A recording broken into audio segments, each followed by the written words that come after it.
લોકમત ન્યૂઝમાં આપનું સ્વાગત છે। આગામી 26મી એપ્રિલે રાજ્યમાં સ્થાનિક સ્વરાજ્યની ચૂંટણી યોજાનાર છે।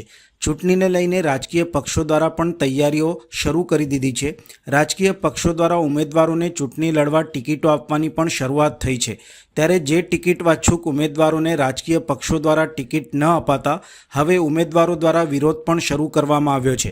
ત્યારે વડોદરામાં આમ આદમી પાર્ટીના કાર્યકર્તા નઝીમ પઠાણને પાર્ટીમાંથી ટિકિટ ન મળતા નઝીમ પઠાણે નારાજગી વ્યક્ત કરી હતી અને તેઓ ટીપી 13 4 રસ્તા પાસે આવી વિરોધ પ્રદર્શન કરવા માટે આવ્યા હતા।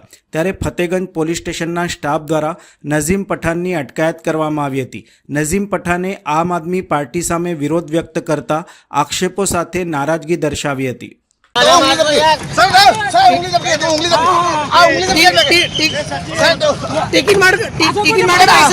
पैसा मांगा टिकट मांगने के लिए, नए लोगों को चांस दिया और मेरे को टिकट भी नहीं दिया। खाली मैं आम आदमी पार्टी से राजीनामा देता हूँ और पैसा मांगा टिकट वो दूसरों को दे दिया। और मेरा कहने मतलब क्या, जो पार्टी पैसा मांगा टिकट मांगे 5 लाख रुपए मेरे से मांगे, इसको नए लोगों को टिकट दी।